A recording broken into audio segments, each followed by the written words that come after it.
I'm happy to kick it off with Matei Pavel, co-founder of Timmy Studios, who's going to talk to us about difficult people and practical things to try before getting rid of them, before they mess up your culture. Thank you. Yep, thank you. Have a great chat. Thank you. Hi, everybody. So my name is Matt. I spent the last 5 years building one of Romania's most loved workplaces. A team that started with 2 people, me and my co-founder Laurențiu, who's here in the audience, and peaked at around 70 people. All in all, I think more than 150 people passed through Timmy at any one point.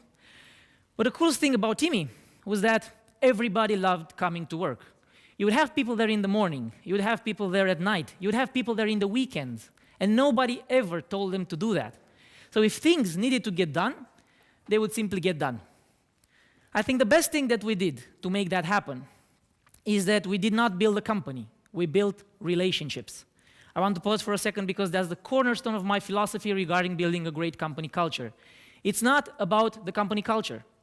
It's about building relationships that go beyond the company, that go beyond revenue and beyond profits. Now, companies, in my view, are just a good context, a great context to build relationships. And those relationships spark greatness. You know, we sometimes feel that companies change the world, like Tesla and Google, because we hear that all the time. But it's actually not true. It's not companies that change the world. It's people working together. So with that in mind, I've always felt that my job was to bring out the best in people and help them work together. And that's a little bit tricky. And most knowledge around building a great company culture is about the principles.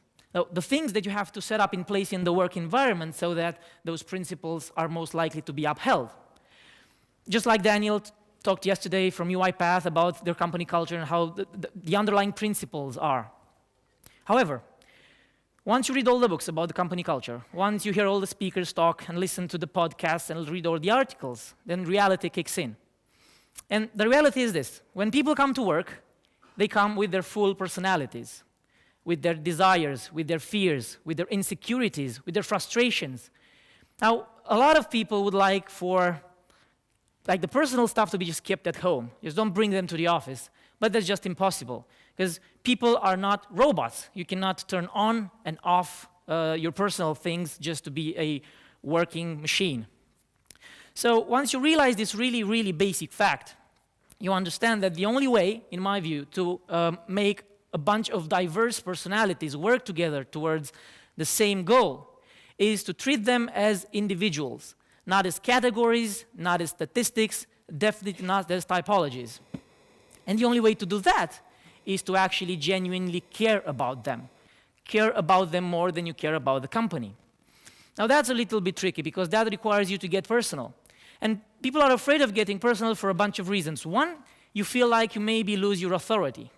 You feel like you can't be the tough guy anymore when it's needed. Or you feel you can't fire people anymore because you are too close. I think it's the exact opposite. So what I think is that once you care genuinely about the people you work with, then you understand there are no difficult people. There are just difficult behaviors.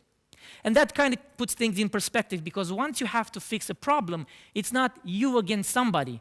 You're not fighting that person. You are actually 2 people that care about each other, working together to fix a problem that is damaging for them, for you, and for the company as a group.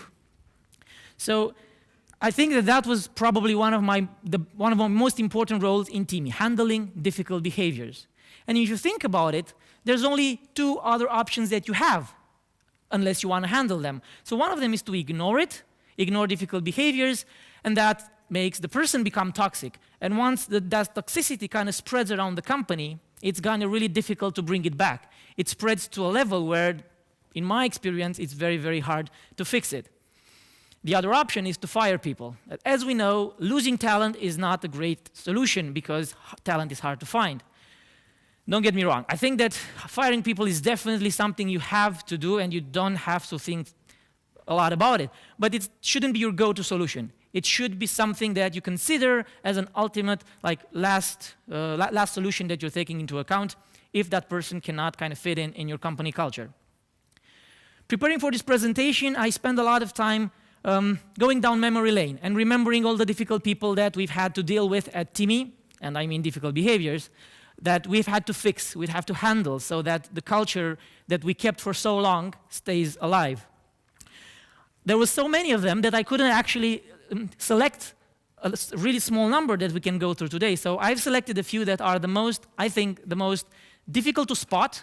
So you would not really understand that there are difficult people at first, but they are highly toxic for the company. So what I'm going to ask you to do is to actually vote on the ones that you want us to talk about, because there's like, I think, 12, and we only have time for 5. So just a second, I'm going to send you an URL. If you please take out your phones. And just a second for the present, okay. And go to, just a second, okay, here. Can you see it? Okay, so just go to menti.com, use that code, and please vote on the type of difficult behavior that you want us to talk about. Just give it a minute for people to vote. The results should come in instantly, and we're just going to go through them afterwards.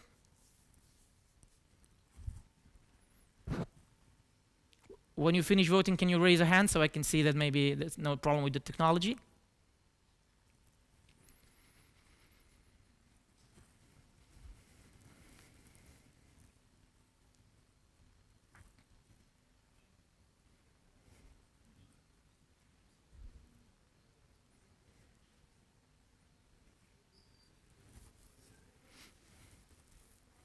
Wow, the non-believers are winning. And then the busy bee, well, a lot of busy bees around here, right? Okay. You got 32 votes, 33, okay. I kind of like this tool. It's the first time I'm using it. Really exciting. Wow, the non-believers are definitely winning. Okay, I think we can go through this now. Let's see if I can stop the votes. It doesn't close voting. Sorry, guys, but we need to go on. Okay, so let's see. The non-believers are first. I'm going to switch back to the presentation and go to the non-believers. Just a second. Okay. So the non-believers act in various ways. So I've listed here some of the behaviors that you might notice in your company, and that, of course, these behaviors can have multiple causes. But one common cause is that people just don't believe. There's two types of people. The first type of people doesn't believe that they can do it. So this is the guy with low self-esteem, that he's maybe in a position and he doesn't feel like he can deliver. So this guy actually, there's two types of people that have low self-esteem. The guys that are right. So you have put them in a position that they cannot actually deliver. So they are rightfully afraid. They are rightfully afraid not to fuck up, not to deliver results. So basically they will not take risks. They will always be afraid. They will spend a lot of time overthinking things and not actually getting things done. These people need help, need your help. So what we've done is actually identified the skill gaps that they have and tried to help them level up. We would pay for classes, we would be their right hand, we would be their mentors. So if somebody doesn't believe they can do it and you believe they are right, it's your responsibility to help them out. Another thing that you could do is pair them up with another person in your company that has kind of the same level of confidence, because two people working together are actually sharing responsibilities, so they are less afraid of fucking up. So then if you got two people working together, then they will share things, share knowledge, have somebody to bounce ideas around with, and be less afraid of taking action. Now, if they are not right, so if they have low self-esteem, but however you believe that they are fully capable of delivering, but still they have low self-esteem, they don't believe they can do it, then what I would do and what I did as a mistake was actually try to motivate them. So I say, you can do it, I believe in you, trust me. I'm like the founder, one of the managers, so trust me, you can do it. But that doesn't work in a company where you are so attached and close to people, because you seem like the mother that always tells the child, you are amazing, you are special, you are beautiful. So what we did actually afterward is get them external confirmation for their skills. So what we would do is we would help them interact with peers from other companies in similar positions, so they can view themselves through the lens of other people, not somebody inside the company who basically kind of sounds like you're motivating just to get things done. However, they don't believe you, so something you could try is just get them external confirmation. The other type of non-believer is the cynic. Now, the cynic believes he can do it, like his skills are good. He's perfectly capable to deliver. However, the other people in the company or the company itself is not in a good position to deliver. And As founders, we really dislike that conversation because we come up with an idea and we're excited and I'm going to do this and this. I'm going to share the research and like my heart beats when I share that with the team. And then the top people say, "Yeah, no, that's never going to work." And if that comes from your top people, the people you trust the most, and they bring you down and like you lack energy to do the project. So what happens with the cynic is that maybe he was disappointed in the past. Maybe it's actually something that you did wrong in the past that you did not deliver, and now he just doesn't believe it anymore. But the good thing about the cynics or the haters are that they are good blind spot detectors. So if somebody that's your top person and you believe in their judgment kind of treats you like you know shit and there's nothing that you can do to make the project work, then maybe they've noticed something that you haven't. In our case, it was marketing. We were never ever good at marketing. What we did was actually hack our way like SEO or ASO through organic rankings in Google Play. But whenever we would have an idea that would be something that we would need to invest money in user acquisition, proper marketing, PR, nobody in the company believed that we can do it. So for us, because we've never done marketing, we thought, yeah, we're going to handle it somehow. We're going to figure it out because that's what entrepreneurs do. However, they did not believe that we had that skill, and they were right. Every single time we tried, we failed. So at some point, we started listening. Say, "Dude, why are you such a hater?" And he said, "Dude, I'm not a hater. You just can't deliver. You don't have the marketing skills."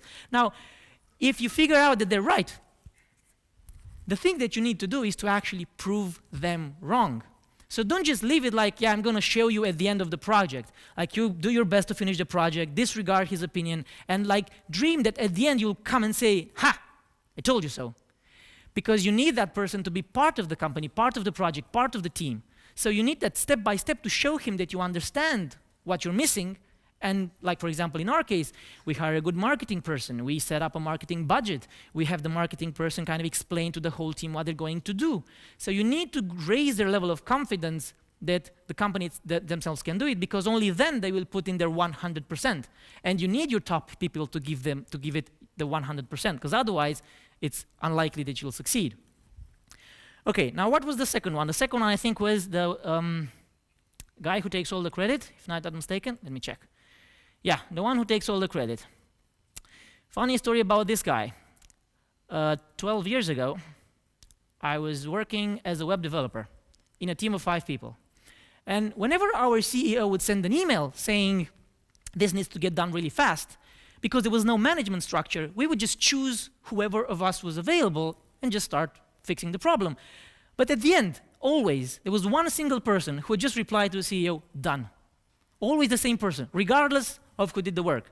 Now, he would always say something like, "Who cares who did it? We're a team. We are focused on solving problems. It doesn't really matter who solves it." And you'd go, "Yeah, well, that's correct. Am I too needy for wanting appreciation? Am I too needy for wanting to get the proper pat on the back when I do something?" And these guys are not ill-intended. They're probably just comparing themselves to the entire team. They fall short and they overcompensate. They think that if they show that they are proactive and always talk about themselves and how good they've done their work, then that will compensate for the feeling that they're not good enough. But the problem with these people is that they are very hard to spot by management. And the reason is they are capable people. Now, for somebody to take all the credit, they need to be capable. You need to be able to believe them. So it's unlikely for somebody that does never deliver to take credit for somebody else's work. However, the capable people, and that's especially bad with managers who take all the credit, who don't push their teams up, but actually push themselves, and they're capable person, so you're unlikely to notice. The second problem is that most people don't speak up. So in my team, in my example, I wouldn't speak up because bragging doesn't sound right. Like, bragging is something we're frowning upon, right? So if nobody speaks up, if management can't see the problem, but then the team gets really, really frustrated in time, then you have a really toxic situation. So the thing I would do first is empower your entire team to reframe the concept of bragging into taking pride. Because taking pride is not bad. You take pride in what you do. But if you brag about what you do now, that's bad. It's basically the same thing. Like, you manifest yourself in the same way. You would go to your managers, to your colleagues, and say, "Here's what the coolest thing I've done." You're bragging. But if you reframe it into taking pride, then people are unlikely to just stand still and not speak up when they need to kind of talk about themselves. Now, the second thing that you could do is that when the person who takes all the credit comes to you and like there's a big project that just got finished, and he will come to you really excited, tell you all about the great things that he did and how the project worked, and he will just coincidentally forget to mention all the other people. The one thing that you can do to prevent that is be genuinely curious of how things went, how the project actually developed, who worked on it, who did what. And after you find that out, make it a point to actually go to your team specifically and praise them individually, specifically for each and every member of the team who worked on the project. You could even go as far as actually tell them that it was that guy who praised them to you. So that way you take him out of the mindset of him against the team or him having to kind of lie about everybody else, and just put him in a position where everybody else likes him and everybody gets the proper praise. Now, if it's more of a day-to-day thing, like somebody who always talks about themselves, always goes to management and says, listen, I did this and that, and you don't have time to actually listen to everybody, but the other people will see him, oh, he's always talking to management, always bragging himself. Of course, management will believe that he's the best and stuff like that. The thing you could do is actually enlist his help to evaluate others. So remember, we were saying that he's a capable person. So it's likely that he's going to be able to help you evaluate the rest of the team. Now, the reason I mentioned that he's probably trying to take all the credit is because he's comparing himself with others and he's falling short.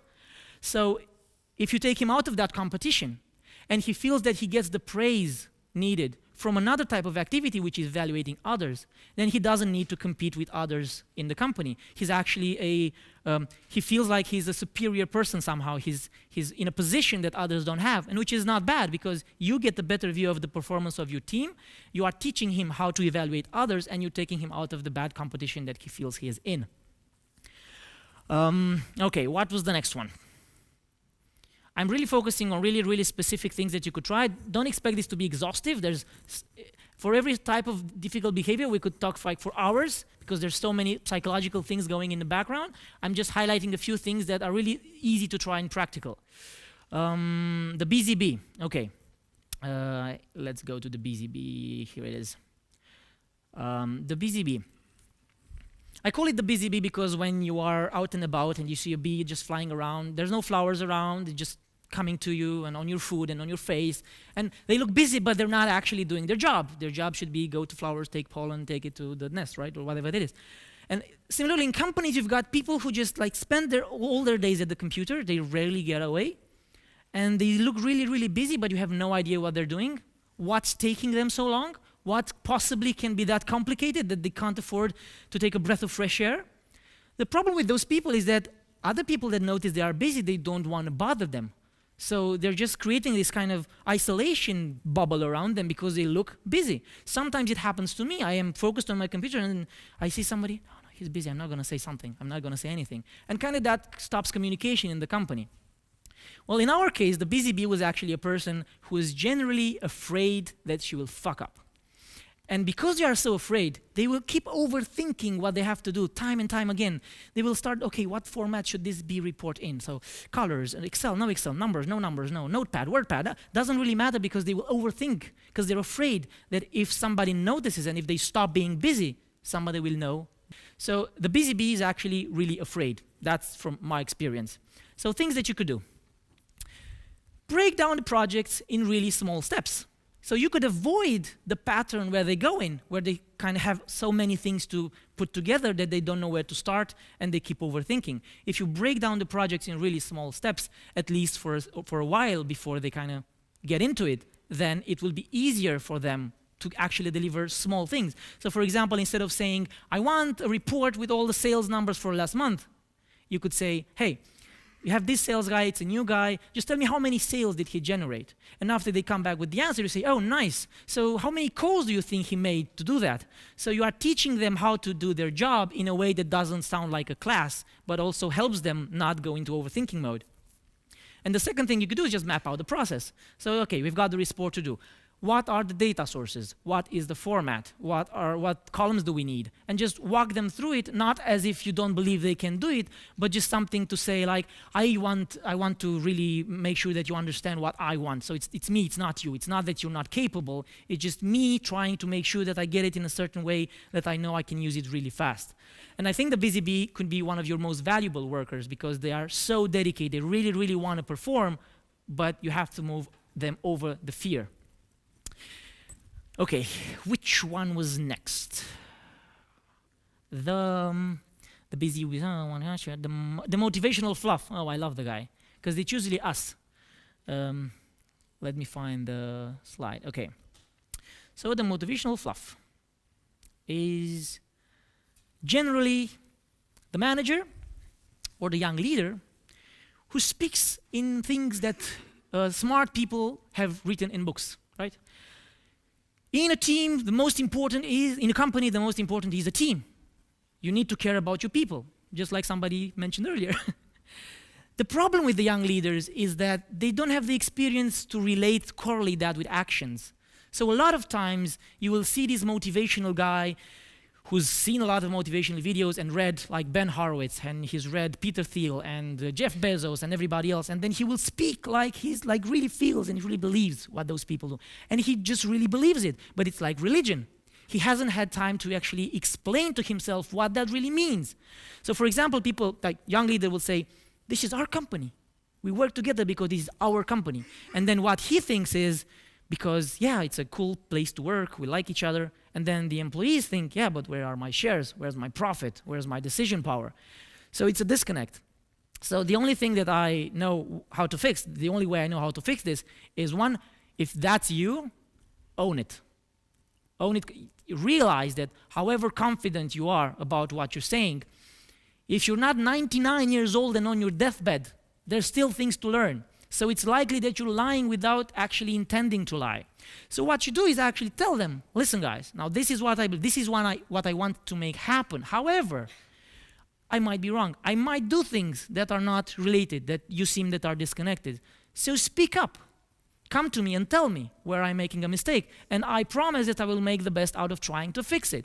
So then even if there's a disconnect, then people are likely to come to you and kind of understand that your heart is in the right place instead of assuming that you just lied outright and you really wanted to like bullshit them into like working as if they own the company, but actually you're making all the money, they have no decision power, and it was all motivational fluff. Okay, third thing, get a mentor or a coach. Now, this is something that's happening a lot in the tech industry, but not something that's happening a lot for other industries. So people have this, it's called the end of history bias. We believe that at a certain point in life, all the major changes and all the major knowledge have already happened for us. And then from now on, we're not going to learn as much. Like we read a book, finally I got it. This is exactly how you run a company. I understand. And then you kind of perform as if that knowledge was something that you earned in like a lifetime of working, which is not true. So you have to understand that you are limited in your ability to actually correlate the information that you get with practical day-to-day actions. Now, if you get a mentor or a coach, don't get one that's close to your age. Try to get people who are more experienced, even if they're not successful. Don't go for the people that don't have time for you, but go for people that have the experience of working in a company day-to-day, that have probably experience with psychology, with people's natures. So if you get that, you are less likely to bullshit without intending to bullshit. Now, if you bullshit because you want to bullshit, you're on your own. There's nothing I can do to fix that. Let's see, 9% and then 6% is the Oracle and the MVP.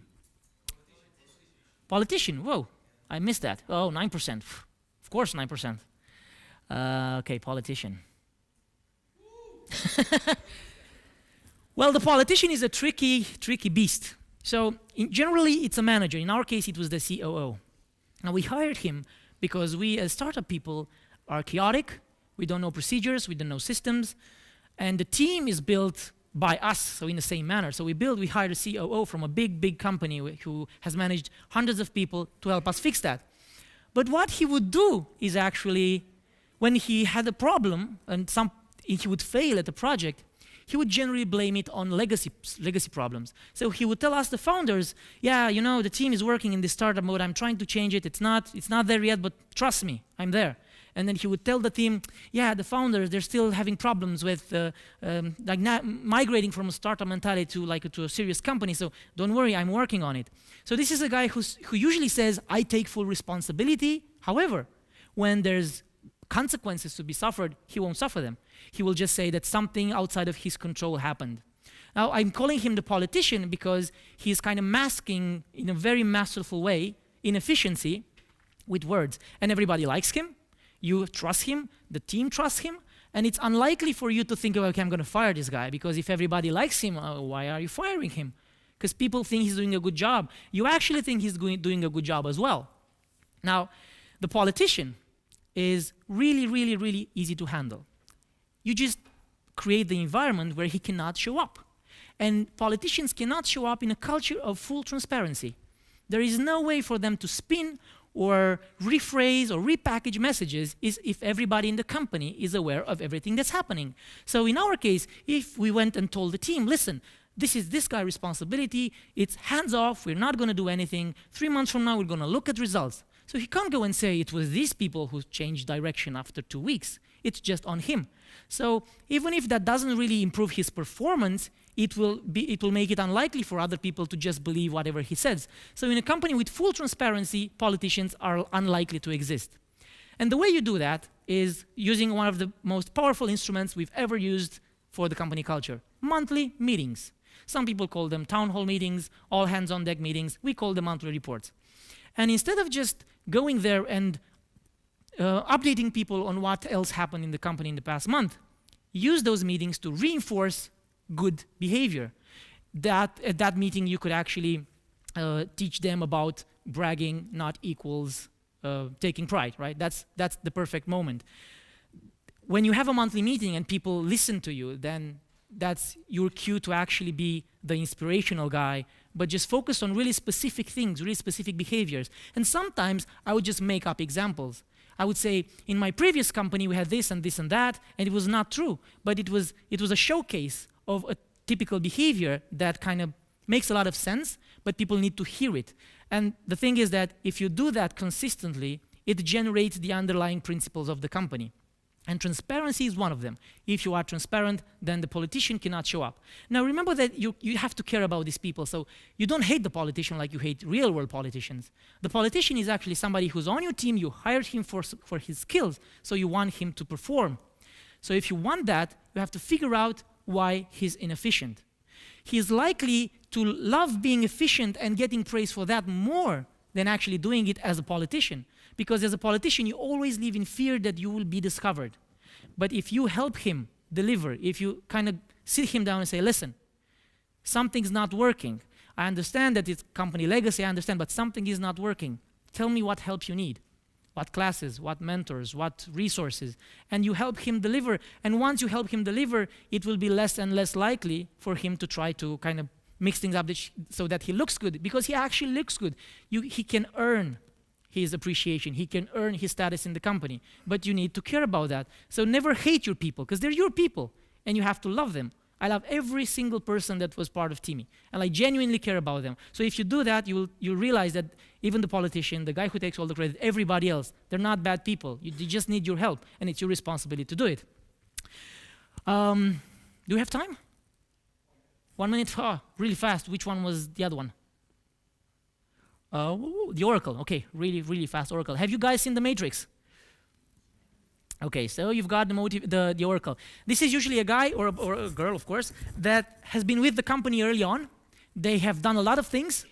They have amassed a lot of knowledge in their heads, but they never had the time to write it down, to document, to share the knowledge. And that's fine, because what they do in the beginning in the company is just you have to focus on building the product, building the company. So there's no time. You are sacrificing short-term speed for long-term speed, unfortunately. So if you do that, and if you accept the fact that at the beginning nobody needs to share information, when your company will scale, it will be impossible to get that guy to speak. Just like the Oracle in the Matrix, she would speak to whoever she wanted, whenever she wanted, and as cryptically as she wanted.